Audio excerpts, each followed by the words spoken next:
I'm gonna take your baby and leave it in the mountains. I'm nursing my son right here, okay? Upon hearing my words, a sound of a smartphone dropping came from the other end of the phone line. It was Lisa, my sister-in-law. She must have checked the back seat, for a scream followed shortly after. Come to think of it, Lisa had always been tormenting me. Indeed, there were the scenes at the wedding reception, the constant spam emails, and the sudden visit right before I gave birth. But that scream marked the beginning of Lisa's end. My name is Michelle Anderson. I'm 27 and just recently gave birth and returned from the hospital. My husband, Michael, is completely smitten with our newborn son, Alex, and he reluctantly went to work today. I get along well with my in-laws, and you could say we're living a happy married life. Except for Lisa, of course. From the very beginning, Lisa and I didn't gel well. Michael and I were classmates in middle school. Our school in a small town in Nebraska was peaceful with fewer students and an atmosphere where bullying was unheard of. Michael's family runs a decent-sized construction company in the area. Mostly working within the state, but occasionally getting orders from outside. It's well regarded. Their house was large, and our group of friends would often hang out or study there. Michael's mom was always welcoming. They had a part-time helper who kept the house tidy, and during her breaks, she'd serve us snacks and drinks. One summer day, while working on homework, we heard unfamiliar, heavy footsteps. Wondering who it could be, we were soon hit with an overpowering scent of perfume. "Mikey, I'm back!" A flamboyant, large woman called his name and literally jumped on him. He pushed her away, exclaiming, "Sis! We're studying here, okay? Oh come on, Mikey! It's not nice to treat your sister like that after such a long time." She pouted. "I told you, we're studying. We have exams coming up." Yeah, whatever." She then scanned our group, pausing to look at each one of us. While she was doing that, he went to call his mom. She seemed to be sizing each of us up. When her gaze met mine, she frowned deeply. "Ew, why is she here?" No one really understood what she meant. She gestured towards some of the others and said, "You're okay, and so are you. But you." She pointed at me. "Don't get close to my Mikey. You seem so dull and gloomy." I was stunned, never having been spoken to like that before. My friends quickly jumped to my defense, saying things like, "She always helps us with homework." Or, "She's really smart. What's that got to do with anything? Being around her might make Mikey gloomy too." She waved her hands dismissively at me. She was wearing a dress with too many frills and ribbons for a summer day. And she was quite imposing, especially compared to us middle schoolers. "I'm leaving." I didn't listen to my friends' pleas to stay and hurriedly left, hearing Lisa's amused laughter behind me. That day, I got an apology call from Michael. "I'm sorry for what Lisa did. She's always been like that, ever since we were kids." "Oh, really? I don't know why she said those things to you." "It's okay. It's not your fault, Michael." But since that incident, every time someone mentioned going to his house, I hesitated. Time flew, we graduated, and went to different high schools. Our group drifted apart, and I lost touch with Michael. I bumped into him again when I moved to New York for college. After the orientation, as I was wandering through clubs trying to decide which to join, someone suddenly grabbed my arm. "Is that you, Michelle?" "Michael? Is that you?" It seemed too good to be true. But Michael was attending the same college and was in the same department as me. We had different majors, but we ended up taking many of the same classes. We started hanging out a lot. Those 4 years deepened our bond. Then came job hunting. Neither of us ended up going back to our hometowns. Michael was expected to take over his family's business, so I was surprised when I heard he wasn't returning. Then he told me, "You know, I never told you this, but I ran away from Lisa." I was shocked to hear this from him, who was looking so serious. "What do you mean?" "When I started high school, Lisa got a job at a local company through my dad's connections. She had always wanted to stay in New York and have fun, but she couldn't find a job anywhere else." Remembering the loud and overpowering presence of Lisa, I thought, "So that's what happened. That's why I wanted to find a job and get married here, Is that okay with you? What do you mean by okay? You're the only one I want to be with. I couldn't help but hug Michael tightly. 3 years later, he proposed, and we decided to get married. When we went to his family home to introduce ourselves, Lisa was waiting for us. She looked at me and said, "What are you doing here? You're that girl from back then? I thought I'd never see you again after I threatened you that day." I remember being oddly calm and surprised she remembered that after 10 years. Then, at our wedding, Lisa caused a scene. "Why can't I wear the dress I like?" She had arrived in a huge, fluffy white dress. That made her look like a snowman. She arrived at the last moment. So we knew she did it on purpose. There was no time to change her outfit, and she wouldn't have fit into a backup dress anyway. She had always been on the larger side, and she seemed even bigger now. Then, at the reception, she really made a scene. After drinking way too much, she stumbled up during Michael's boss's speech, saying, "You don't have to hide that thin hair of yours," and laughingly took off his wig. I'll never forget the look on Michael's face. Everyone knows not to mention things like that, especially in public. Michael immediately ran over and apologized profusely. Our in-laws quickly grabbed Lisa from both sides and took her out. After the reception, we demanded an apology from Lisa. But she just sat there, crossed her legs, turned her head away, and said, "I will never accept your marriage. Why on earth is Michael with someone like you? Enough is enough, Lisa. You always mess with my friends and partners. Do you know why I left our hometown? It was because of you. Mikey." Lisa turned to look at Michael for the first time. "Ew, why the scary look? Oh right, it must be because of her. Of course. Ew, she's just the type to sit in the corner of the classroom and quietly read books. She must have been talking behind my back to Mikey. I'm sure of it. It was my decision not to introduce you to Michelle for so long. Everything falls apart when you're around. The reason I didn't make the varsity baseball team in high school was my own lack of skill. Yet you still went to confront the coach, and after that, I couldn't stay in the team. You remember that, don't you? But that's not true. It's awful that the coach doesn't recognize Mikey's talents. You are meant to shine. I've always supported you that way." My father-in-law sighed as he looked at Lisa, who was shouting hysterically. However, after a while, he got up, grabbed her hand, and said, "Lisa, get ready quickly. We're giving up the room you're living in now." "What are you talking about?" "Just now, there was a call from your company. That person has been an important contact of yours, having been associated with your company's deputy director for a long time." "What?" Lisa's astonished voice echoed throughout the room. "So, you were rude to him. You know what that means, right?" He was quite angry, but he said he'll continue doing business with the company in exchange for firing you. I let you live on your own because you said you're working, but that's over. We won't let you out of the house so easily. And we're gonna put you to work hard here." My father-in-law's stern voice was a relief to Michelle and Michael. "You too, live your life without any worries. Don't worry about the company. Even if you're going to take over, it's still a long way off." Their parents' words were reassuring. However, that was not the end of it. Every day, my phone received harassing calls and a barrage of emails. When I checked her messages during my break at work, I saw a list of comments like, "Because of you, Mikey doesn't come back to his hometown. Mikey is mine. He should always be at home with me. You're not fit to be Mikey's wife. Persuade Mikey to come back." I was seriously considering blocking her number. But then I was overwhelmed by the fear that she might just show up at my door if I did. Around that time, I often felt sick.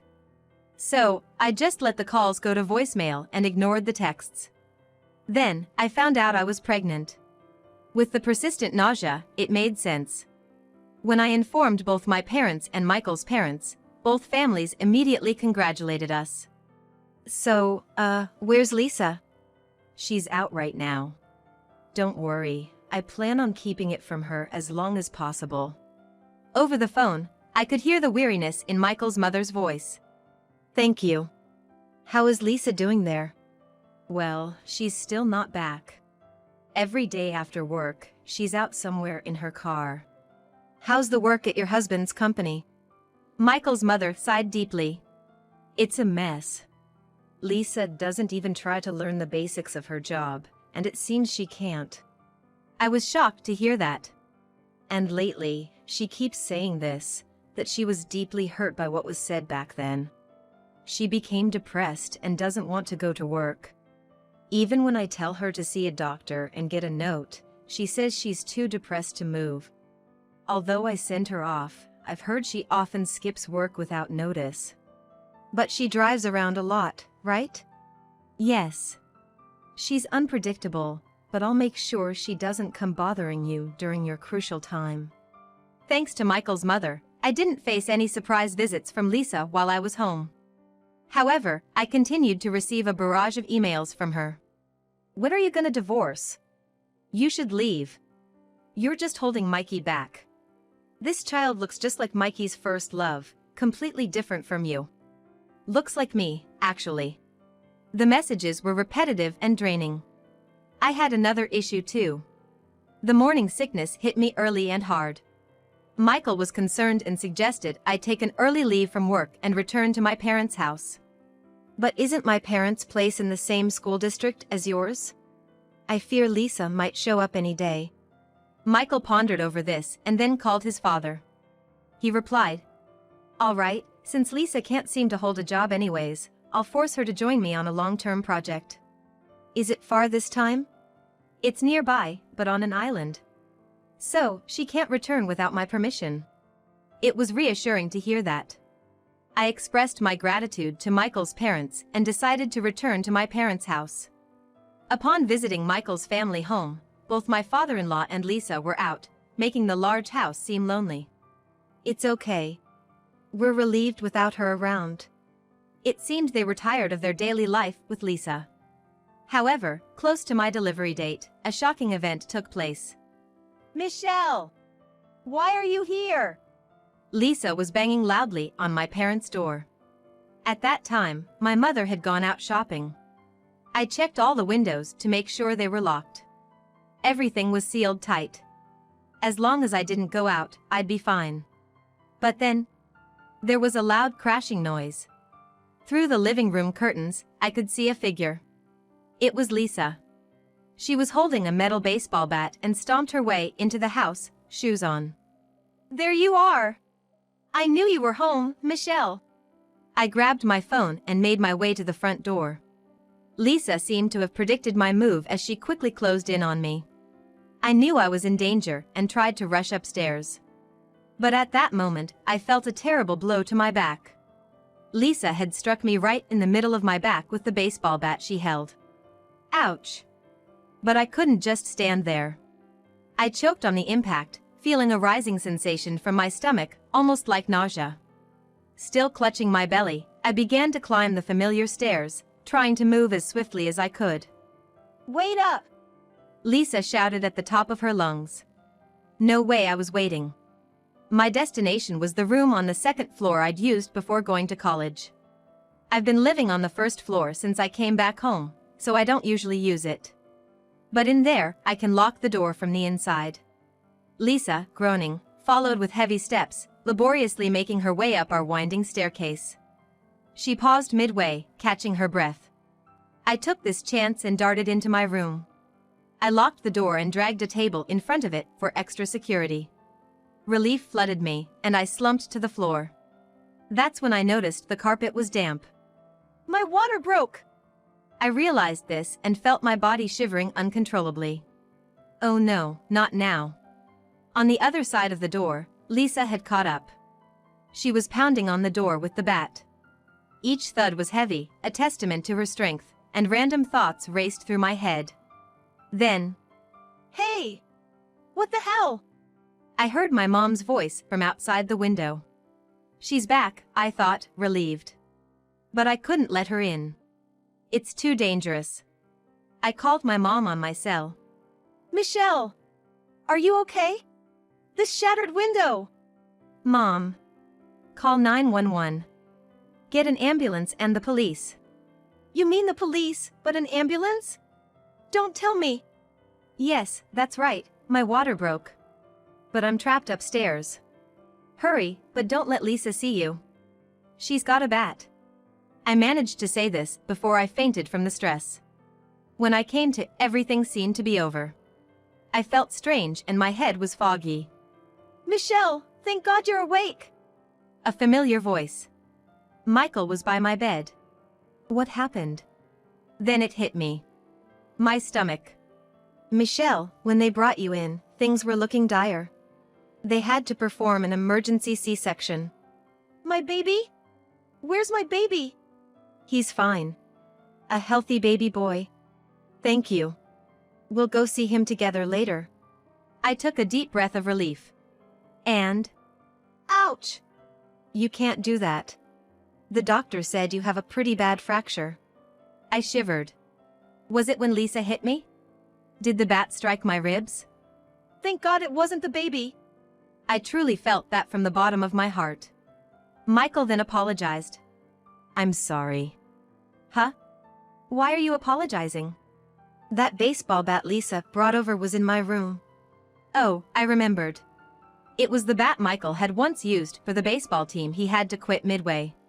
I shouldn't have left it where she could find it. It's not your fault.